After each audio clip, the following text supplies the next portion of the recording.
Jean-Pierre Colombiès, bonjour. Bonjour Vincent. On vous retrouve ici. Et oui, parce que l'actualité est particulièrement dense, donc...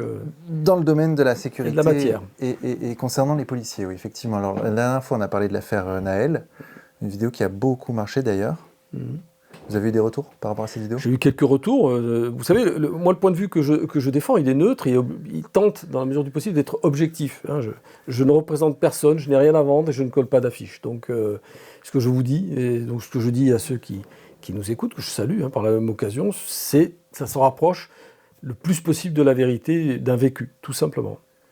Et depuis cette affaire Nahel, il s'est passé beaucoup de choses dans la police, et notamment un mouvement de contestation assez général d'ailleurs, suite à une affaire, l'affaire Eddy, il me semble. Oui, c'est ça, oui. Donc un jeune homme qui se trouvait là au moment des émeutes suite à la mort de Nahel, qui s'est pris un tir de flashball dans la tête, puis ensuite s'est fait tabasser au sol par plusieurs policiers. Un policier ou plusieurs policiers ont été mis en garde à vue et incarcérés. Un seul a été incarcéré. Un seul a été incarcéré. Et suite à cela, un certain nombre de policiers dans la police sont... Alors, petite précision, c'est pas un flashball, c'est un LBD. C'est une petite nuance quand même.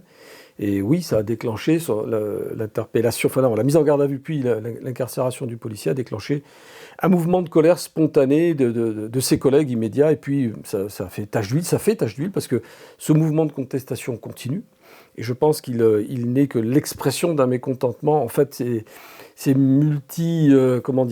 polymorphe.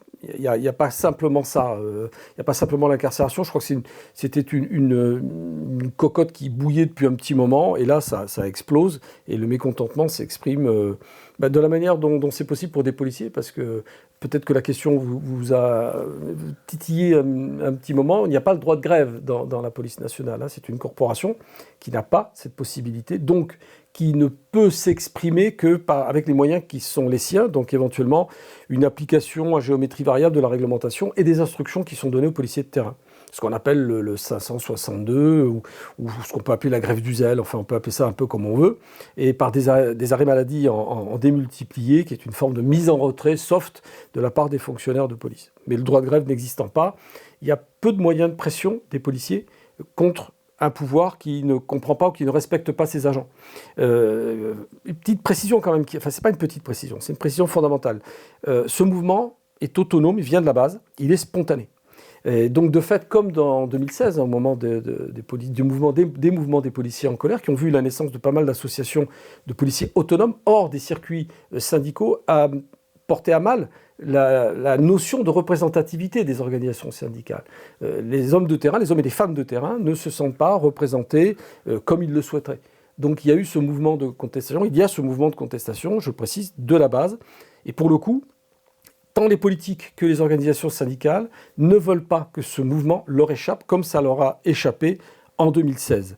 C'est pour ça qu'on assiste là depuis quelques jours, très rapidement, à une tentative de récupération et d'encadrement de ce mouvement spontané par les organisations syndicales, qui, me semble-t-il, n'ont pas grand-chose à vendre au final. C'est comme ça qu'on les a vus partir, demander une audience très rapidement acceptée par le ministre de l'Intérieur, où le ministre de l'Intérieur a fait une demande de rencontre qui a été très rapidement organisée, avec des revendications, mais qui sont du domaine du surréalisme. Il y a le surréalisme en peinture, mais là, il y a le surréalisme en termes de revendications syndicales. Lorsque vous demandez une procédure judiciaire avec des magistrats spécialisés pour les affaires qui concerneraient les fonctionnaires de police, on est dans la 4e dimension. En fait, les syndicats proposent des choses qu'ils savent que ça ne pourra pas aboutir. Mais ils veulent renvoyer l'image au niveau de leurs adhérents qu'ils font quelque chose. C'est un peu le « je vous ai compris » de Gaulle à Mostaganem. On est un peu dans cette configuration-là, et avec un ministre qui apporte son soutien inconditionnel aux effectifs de police, tout en assurant qu'il faut respecter l'indépendance de la justice. Et là, on a quand même un souci républicain, puisque le ministre de la Justice ne trouve rien à redire à ce positionnement, puisqu'on a donc 3 personnes qui disent la même chose. Nunez, préfet de police à Paris, Frédéric Vaux, DGPN, et le ministre de l'Intérieur, qui soutiennent de manière quasi inconditionnelle les effectifs de police. Ça pose une vraie question démocratique, et c'est inquiétant, c'est très inquiétant, parce qu'on peut être amené à s'interroger sur l'opportunité de l'incarcération du policier. Ça, je veux bien l'entendre. Vous savez qu'on incarcère des gens quand il y a la crainte de pression sur les témoins, de collusion entre les mises en cause et de problématiques de garantie de représentation du prévenu, enfin bref, ce qu'on fait pour les délinquants de haut niveau. Et ce qu'on devrait faire d'ailleurs pour les affaires financières de très haut niveau, parce que là aussi vous avez des collusions possibles et on ne le fait pas. Dupond-Moretti, par exemple, que je sache, n'a pas fait l'objet d'une mesure d'incarcération, ni Cahuzac à l'époque. Cahuzac n'a pas fait un seul jour d'emprisonnement, tout simplement. Hein. Et Benalla non plus. Je rappelle aussi qu'en son temps, alors que ce monsieur avait tapé sur des manifestants devant les caméras, sous l'œil des caméras, qu'on lui a reproché pas mal de choses, hein, pas que ça d'ailleurs, hein. Il y avait des collusions avec des oligarques russes, enfin il y avait des choses très malsaines autour de ce garçon. Pour mémoire, il n'a pas fait un seul jour d'incarcération. Enfin si, il a fait de l'incarcération, mais après, parce qu'il ne respectait pas justement ses obligations de mise en examen. Donc c'est encore un peu particulier, la justice pouvait difficilement ne pas en tenir compte. Mais là, il y a un débat dans lequel il faut se garder d'entrer, là je le dis vraiment, se garder d'opposer la police aux magistrats. Ça, c'est une erreur fondamentale. C'est une erreur fondamentale parce qu'on touche au fondement même de la démocratie, au fondement même de la séparation des pouvoirs et donc de ce qui fait la caractéristique d'une république comme la France. On ne peut pas jouer à ce jeu-là. C'est pervers et c'est dangereux. Et c'est dangereux pour les premiers intéressés, à savoir les policiers. Parce que plus vous crispez le débat, plus vous vous installez dans cette forme de dialogue très, très tendu entre une institution qui vous contrôle et vous-même, vous avez le risque réel de vous attirer les foudres de cette même institution, à savoir la justice. Sans oublier le fait que tous les services judiciaires travaillent sous le contrôle des magistrats. Donc il faut impérativement sortir de ce paradigme qui est très dangereux et qui est très dangereux pour les policiers, bien évidemment, mais aussi pour la citoyenneté qui s'y perd, qui ne reconnaît plus la forme qu'a pris l'exercice du pouvoir dans ce pays.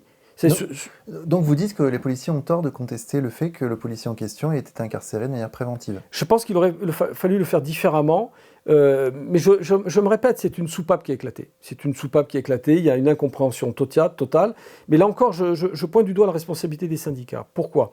Parce que dès 2018, au moment des Gilets jaunes, moi et d'autres, nous avions dit que l'usage de la force tel que le préconise Emmanuel Macron est totalement disproportionné. Et creuse irrémédiablement, quotidiennement, un fossé considérable entre la police et sa population. Alors que la police n'est pas faite pour ça. Elle n'est pas faite pour être radicale et violente comme elle est. On a une gouvernance qui s'est installée dans un paradigme philosophique qui conjugue à la fois la violence et le mensonge.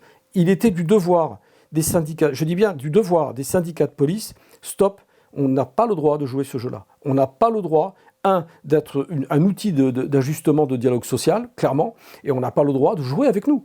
On n'a pas le droit de jouer avec la police comme si c'était une milice et comme si c'était simplement la garde prétorienne d'un pouvoir politique qui n'a pas trouvé, à ce moment-là, de solution, de porte de sortie politique. Et donc il aurait fallu que les syndicats de police aient une attitude beaucoup plus républicaine, qui aurait consisté à transmettre au ministre de l'Intérieur, entre autres, on sait très bien que le ministre de l'Intérieur n'était que l'écho, le porte-voix de la philosophie macronienne, ils avaient pour devoir de dire stop, ne comptez pas sur nous pour jouer ce jeu-là. Parce que depuis 2018, on n'assiste qu'à ça. Chaque mouvement social se résume à l'opposition systématique de la police et des manifestants. C'est une impasse. Clairement, c'est une impasse. Que veulent les policiers aujourd'hui ? Je pense que les policiers veulent de la cohérence. De la cohérence, ils veulent une vraie politique sécuritaire qui ait un sens. Parce que d'un autre côté, on a quand même des individus qui se sont installés dès la plus jeune enfance dans un circuit de délinquance, sans qu'il y ait, je dirais, de perception de ce qu'est l'autorité judiciaire. Nous avons des individus qui font l'objet de 10, 20, 30, 40 faits qui leur sont reprochés, sans faire un seul jour de prison. En résumé, il n'y a pas de dissuasion de la peine pénale. Vous voyez ce que je veux dire ? Ces individus sont sont arrêtés, présentés devant des magistrats, font l'objet parfois de condamnations, mais qui n'entrent pas dans un cadre qui débouche naturellement, mécaniquement sur une incarcération. Or, c'est ça qui ne va pas. C'est la réponse pénale qui n'est pas adaptée, tout simplement parce que nous n'avons pas assez de places de prison et que, contrairement aux promesses faites depuis des années, et Macron n'est que l'héritier de cet échec. C'est un héritier tout ça, c'est pas lui qui était à l'origine de cette défaite, de cette défaillance totale. Ça remonte à 20, 30 ans, cette absence de vision. Donc les policiers sont confrontés à la fois à des délinquants qui n'ont plus peur de personne, qui ne respectent plus rien, et on les confronte en même temps à une expression sociale qui exprime un mécontentement mais profond. sévère qui va être de plus en plus violent, probablement. Et on les met, eux, en dernier rempart face à des politiques qui regardent ailleurs. Un peu comme une autruche. On a un gouvernement qui joue l'autruche, la tête dans le sable, et puis on se dit, bon, finalement, si ça coince et si ça craque, c'est pas grave, on enverra les forces de sécurité, gendarmes ou police. Et pourtant, le leitmotiv de Macron, dernièrement, c'était l'ordre, l'ordre, l'ordre. Ça veut dire quoi? Comment c'est interprété ça dans la police? On pourrait mettre un petit air de musique, on pourrait mettre ça en musique, en chanson, ce serait pas mal. Ça pourrait être un titre de rap très intéressant, ça. Ordre, ordre, ordre, yo, yo, je veux de l'ordre, je vous impose. Non, mais ça, c'est des mots. Ce sont des mots. Si vous voulez de l'ordre, à ce moment-là, il aurait fallu demander l'incarcération de Benalla, tiens, par exemple. On aurait pu. Ce garçon avait commis des violences directes. Et il a dit, je ne fais que citer Emmanuel Macron face à Mathieu Vallée, lors du 14 juillet, entre deux selfies. Et il a dit à Mathieu Vallée, quand on fait une connerie, il faut l'assumer. Ben, moi, je lui réponds, chiche. Chiche. Quand vous avez des ministres, par exemple, qui sont mis en examen, qui ont commis des fautes, ou du moins qui sont susceptibles d'avoir commis des fautes, suivez mon regard. Quand en plus cette personne a comme portefeuille celui-là même qui est le tuteur des magistrats, de la justice, vous voyez un petit peu de qui je veux parler, peut-être, non? Vaguement. Vous n'avez pas le droit de laisser passer ce genre de choses. Lorsqu'on installe un gouvernement dans une démarche d'impunité totale, il ne faut pas attendre des délinquants qu'eux-mêmes respectent la loi, quand plus personne ne respecte quoi que ce soit. Non, à un moment donné, il faut arrêter de faire du show, il faut arrêter de faire du spectacle, il faut arrêter d'être un président TikTok, il faut être un président responsable et qui siffle à la fin de la récréation. Par rapport aux déclarations des trois autorités policières et administratives, donc je fais référence au DGPN, au préfet de police, au ministre de l'Intérieur, il aurait dû dire stop, on arrête. On arrête. Il y a des institutions, il y a une constitution dans ce pays. Je le rappelle quand même à ceux qui aiment la démocratie, il y a une constitution, on la respecte. Alors bien évidemment, ça englobe tout ça. Vous voyez, il n'y a pas un problème, il y en a plusieurs. Et ces problèmes sont de plus en plus exacerbés et donnent lieu à des débordements de tous côtés. D'où l'incompréhension des policiers, dont on a réduit considérablement le nombre, dont on a complexifié énormément la tâche, qu'on a hyper médiatisé, qu'on a hyper exposé. Donc à un moment donné, ça craque, ça explose. On en est quand même à 10 000 démissions par an dans la police. Est-ce que ce chiffre, à un moment donné, va interpeller quelqu'un dans ce ministère, dans cette gouvernance? 10 000 démissions par an? 10 000 démissions. Alors on nous présente Darmanin, enfin en tout cas les militants Renaissance, comme étant waouh, le ministre qu'il faut, celui qui est le plus costaud, mais il me fait penser à Sarkozy dans cette démarche. Dès qu'il y a un fait quelque part, il arrive, il pompe le torse, il fait des coups de menton, mais il ne résout rien. Je peux vous poser une question, Vincent. Quel est le thème, quel est l'espace dans lequel le macronisme et le darmanisme a réussi, a vaincu? Aucun.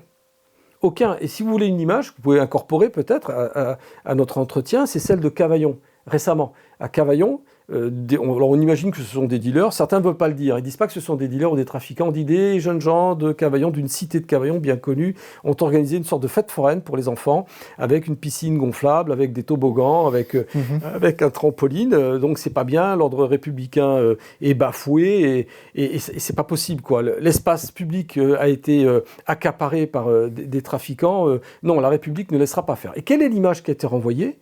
Celle d'une petite préfète qui était survitaminée, entourée par 2 officiers de CRS et d'un directeur départemental. Tout ce petit monde était en uniforme.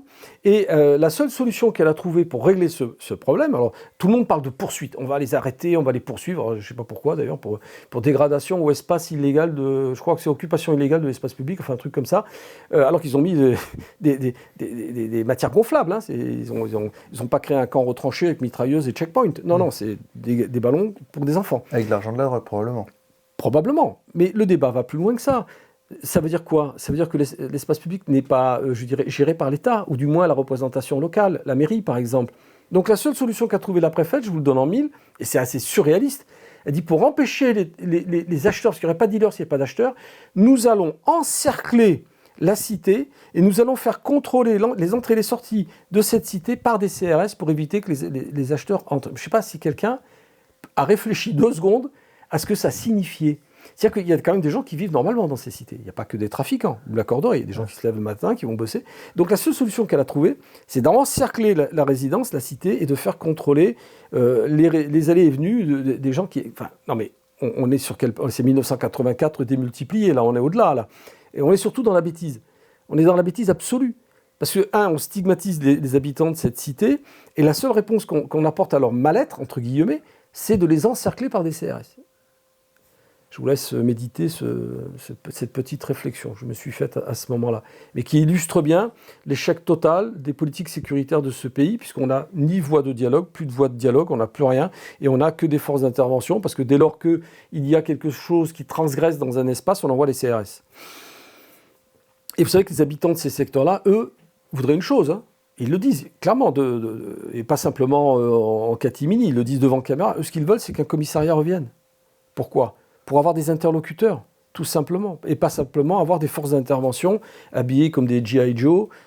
C'est pas ça qu'ils veulent. Ils veulent du dialogue. Or, au dialogue, on oppose quoi ? Une expression policière violente.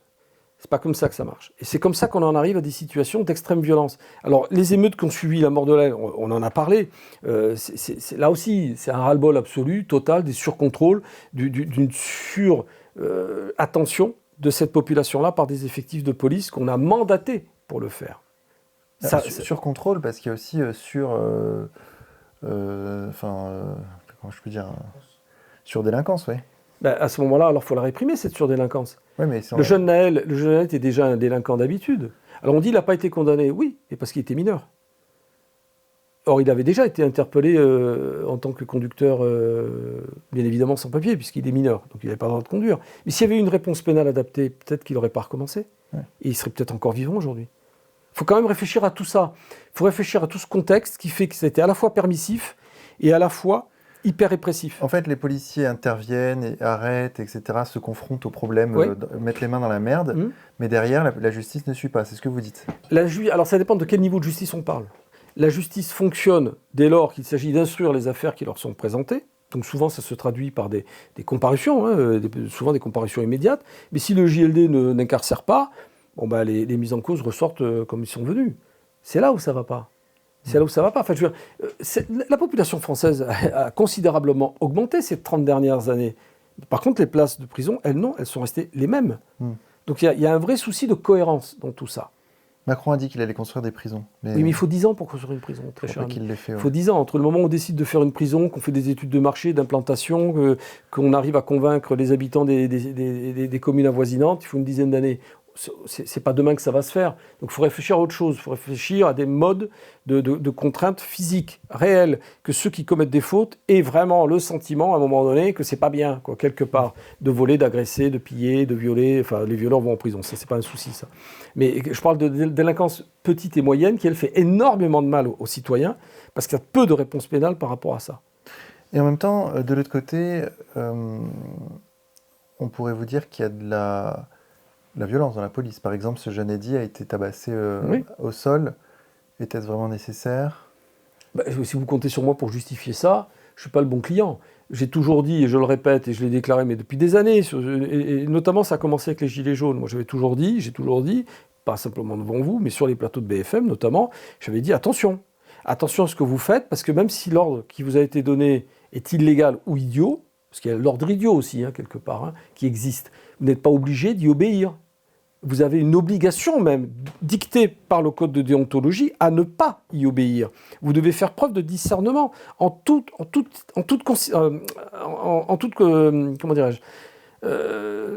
les situations. Vous devez avoir une attitude républicaine, point barre. Vous n'agissez que pour faire cesser une agression ou un pillage, par exemple. Mais le problème qui s'est posé pendant les émeutes, c'est que, ça a atteint un tel niveau de pillage que plus personne n'a rien maîtrisé, et 2, des instructions, notamment, avaient été données de ne plus arrêter personne. Parce que les geôles de toutes les villes étaient saturées. Alors, je pense à Marseille notamment, il n'y avait plus de capacité des structures judiciaires à accueillir qui que ce soit. Donc on a fait quoi ? On a dit stop, vous interpellez plus personne, vous contrôlez sur site et vous laissez repartir après avoir noté les identités des uns des autres. Donc c'était un peu OK choral, quoi.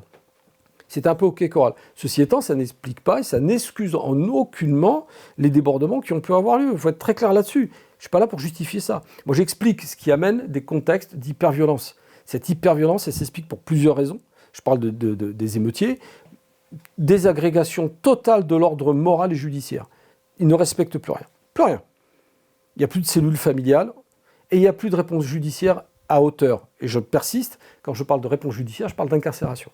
Donc quand on a ce cumul d'erreurs, de fautes, on en arrive à des situations où on ne maîtrise plus rien et où des fonctionnaires peuvent, là je le dis, peuvent perdre la tête, oui. Vous pensez que le policier en question a perdu la boule là?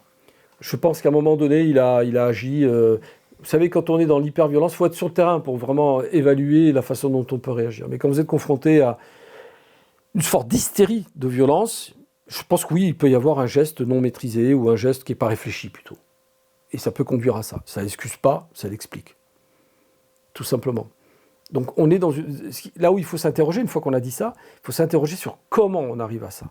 Et ce comment, on en a discuté lors de nos précédentes discussions. Voilà, il y a des années d'échecs. Nous vivons aujourd'hui, on est en train d'assister, mais comme à un spectacle, hein, comme à un mauvais théâtre ou un très mauvais film de série Z. On arrive à un moment donné où nous assistons au cumul de toutes ces erreurs et de tous ces renoncements. Et je pèse mes mots. Il y a un renoncement politique généralisé, de droite comme de gauche. Ils sont tous responsables, inconsidérément. On a judiciarisé la vie publique, on a détruit l'autorité morale et familiale, on a cassé les interdits. Il y a plus de morale. Alors quand je dis plus de morale, je ne suis pas en train de la faire, la morale. Je ne vais pas expliquer aux uns et aux autres ce qu'il faut faire ou pas faire. Ce n'est pas le sujet. Mais force est de constater que nous vivons dans une société ultra-individualiste, faite de capricieux, d'une certaine manière, qui ne respectent plus rien, hormis leurs propres désirs, et qui ne comprennent pas qu'on leur dise non. Et ça conduit à des attitudes, d'abord de refus de l'autorité, puis après de violence, bien évidemment. Et on confronte la police à ça. La police que l'on veut responsabiliser sur tous les domaines, tous les sujets. On fait de la police un régulateur de la contestation sociale pour les manifestations, mais aussi en même temps de tuteur social, parce que plus personne ne respecte plus rien. Ça ne peut pas continuer comme ça. Ça ne peut pas continuer comme ça, c'est pas possible. Et on va vers où? Le chaos. Un chaos parce que les gens qui nous gouvernent, depuis plus de 20 ans, mais là en particulier depuis qu'Emmanuel Macron est élu, il n'y a plus de ligne sécuritaire visible, lisible, compréhensible. C'est le en même temps permanent, mais vous savez, le en même temps, il a une limite. À un moment donné, il faut être un peu cohérent dans ce qu'on fait. Il faut prendre les choses à bras-le-corps. Je pense réellement qu'il faut renouveler le personnel politique, mettre des gens responsables au bon poste, à la justice, à l'intérieur, à l'éducation nationale, à mettre des gens... Quand vous voyez la triplette Pape Ndiaye, Darmanin, Dupond-Moretti, là vous renoncez à tout, clairement. Vous dites c'est pas possible. Qui gouverne, qui est à la tête du navire? Il n'y a pas de cohérence. Il n'y a pas de cohérence, si ce n'est la volonté de créer le buzz, de créer la dissension, de faire parler les médias.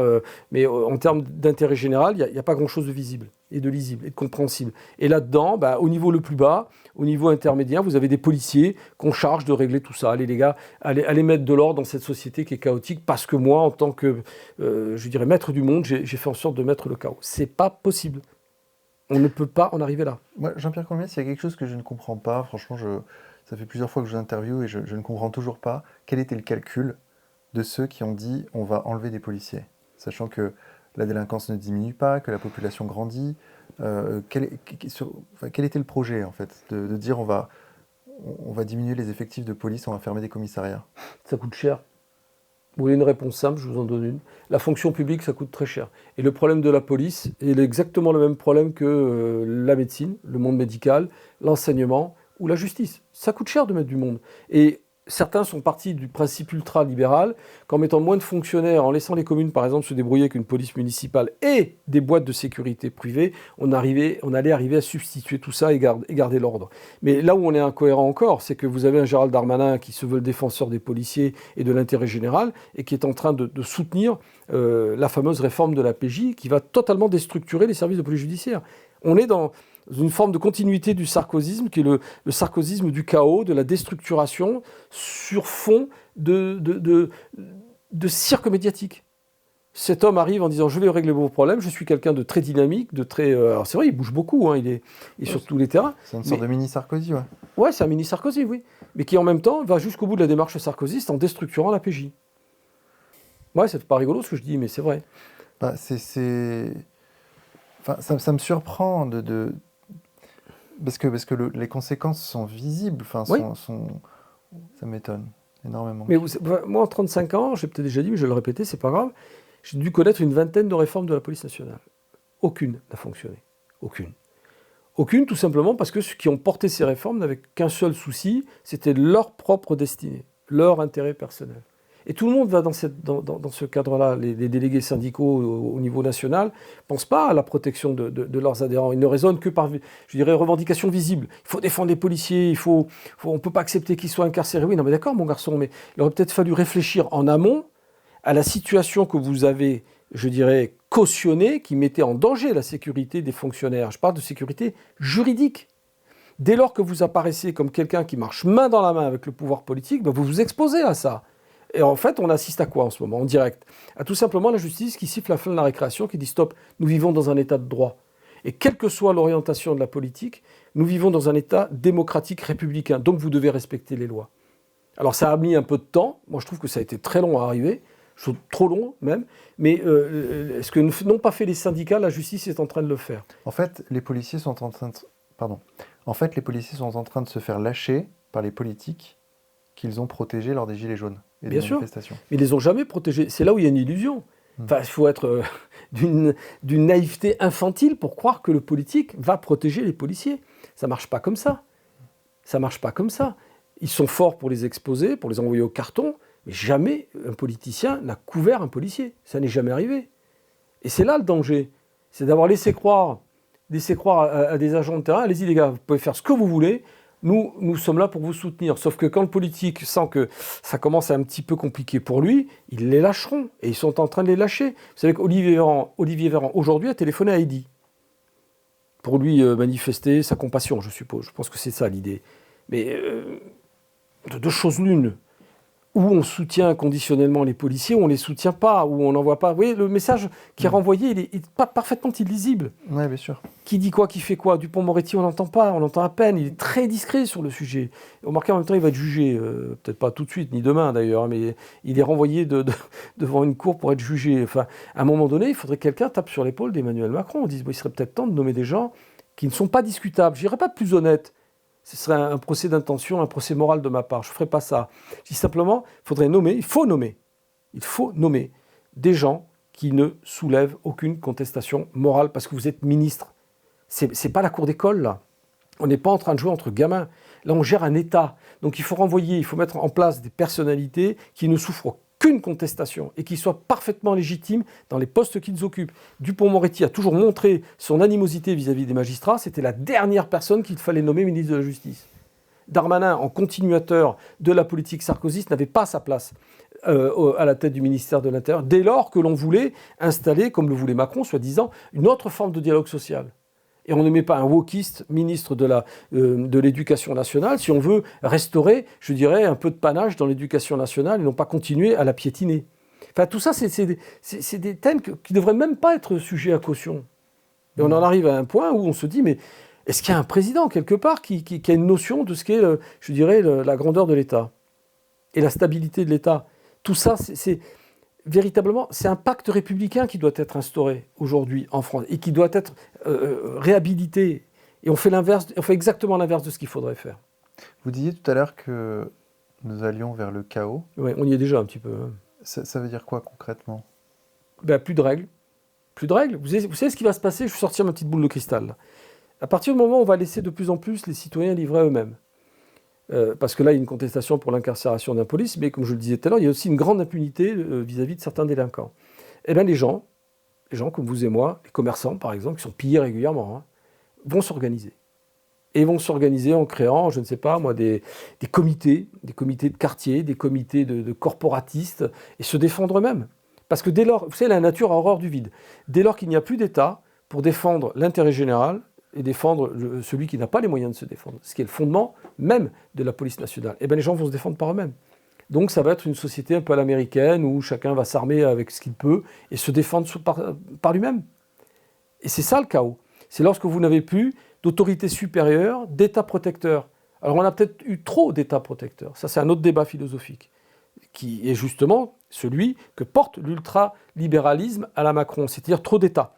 Il y a trop d'États, il faut laisser que le marché s'autorégule quelque part, et donc quelque part que la société s'autorégule. Mais ça ne fonctionne pas. On sait que ça ne fonctionne pas. Donc la poursuite du processus, que moi je considère comme le chaos, c'est qu'à un moment donné, les citoyens ou des groupes communautaires se défendent directement. Et ça, c'est l'éclatement d'une société. Et on n'est plus en démocratie à partir de ce moment-là. Je ne sais pas si ça répond à la question. Oui, bien sûr, mais c'est déjà un peu le cas. On a vu ça pendant les émeutes où les commerçants devaient rester dans leur commerce pour. Moi, j'ai des amis qui ont un commerce, qui ont dû rester dans leur commerce pour défendre leur commerce eux-mêmes. Bah oui. Et puis dans des quartiers qui sont livrés à eux-mêmes, qui sont livrés aux dealers, qui font des barrages anti-policiers, qui font des contrôles. Qui font des contrôles. Des contrôles de police, des gens et qui c'est ce que je vous disais préalablement. Quel est le domaine dans lequel la politique sécuritaire à la Macron a réussi? Citez-moi un seul domaine. Dialogue social éclaté. Je dirais dialogue avec les partenaires sociaux écrasé. Dialogue avec la représentation nationale nié. Sécurité du plus grand nombre parce que les gens ne font confiance à l'État, donnent mandat à leurs représentants de les défendre. Il n'y en a pas. Ou du moins, vous avez quelques élus qui disent « Ah oui, mais chez moi, ça marche. » Ah bon, ok, oui. J'ai connu ce dialogue infantile avec la mise en place de la police de proximité à l'époque, fin des années 90. On avait dit « Ah, la police de proximité... » Non, pardon. La police de proximité, ça marche. Oui, ça marche sur des espaces très limités où on avait mis le paquet, où on avait mis un maximum de fonctionnaires avec tous les moyens.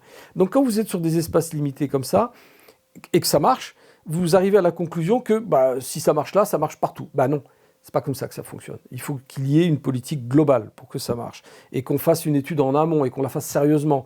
Et le problème se démultiplie lorsque vous avez des directeurs ou je dirais des têtes pensantes des ministères, parce que ce n'est pas les ministres qui réfléchissent, c'est les directeurs de cabinet, c'est les hauts fonctionnaires qui composent ces ministères, qui gèrent tout ça, qui font tourner la machine, et qui ont des idées, et qui disent on pourrait peut-être faire ça, oui, mais sauf que quand vous avez un ministre qui dit ouais, non, mais moi j'ai raison, je veux imposer ça et ça va marcher, malheureusement, la machine oligarchique s'écrase et elle fait en sorte que ça se mette en place, mais sans aucune garantie de réussite. Au contraire, la police de proximité a été mise en place en dépit du bon sens, en sachant pertinemment que ça allait à l'échec. C'est dingue. Ben oui, mais c'est comme ça que ça fonctionne. On l'a vu avec plein de lois. Je pense à la loi sur la correctionnalisation des clients de prostituées. Je peux vous assurer que les gens du ministère avaient donné un avis très défavorable à cette loi. Elle a quand même été votée. Parce que de manière démagogique et dogmatique, on avait décidé qu'il était bien de taper sur le client des prostituées, alors même que la majorité des associations de travailleurs du sexe disaient que c'était une hérésie. Vous vous rendez compte? On n'a pas écouté ceux-là même qui étaient concernés. Non, on avait 2 députés, un peu vaporeux, qui étaient dans une forme de limbe intellectuelle, qui ont décidé de mettre ça en place. Et qu'est-ce qu'on a fait? On a donné pour mission à toutes les équipes, je dis bien toutes les équipes de voie publique de France et de Navarre, d'aller arrêter le maximum de consommateurs de prostituées. On a passé notre temps à ça. Je peux vous en parler en connaissance de cause. J'étais sur le 16e arrondissement à un temps, il y a le bois de Boulogne. Donc on a demandé aux équipes de voie publique d'aller à la chasse aux clients de prostituées. Enfin, je ne sais pas si si on arrive à situer ça intellectuellement, mais il y a peut-être autre chose à foutre, non? On baigne là-dedans, on baigne dans un dogmatisme permanent qui fait que pour les hommes de terrain, toute politique sécuritaire d'État n'a plus de sens. Et c'est ça que nous payons aujourd'hui. Et c'est de ça notamment dont on a assez les policiers de terrain. Sous-effectifs, lois incohérentes, rapports hiérarchiques, intermédiaires, des fois très tendus, incompréhension entre les corporations. Et là-dessus, ceux qui font tampon, qui font l'interface, ce sont les syndicats avec le gouvernement, avec les moyens du bord, parce qu'il n'y a pas le droit de grève. Donc avec un dialogue qui est toujours faussé par des intérêts convergents ou divergents, suivant l'angle par lequel on prend le bout, on prend le sujet. C'est pas un tableau très réjouissant que je dresse, mais c'est la réalité. On voit bien comment, malheureusement, tous les jours, l'actualité sociale nous renvoie cette image de l'échec, qui n'est pas que le fait d'Emmanuel Macron, comprenons-nous bien. Mais lui n'a rien fait pour arranger les choses, ça c'est moins qu'on puisse dire. Jean-Pierre Colombiès, merci beaucoup. Mais de rien.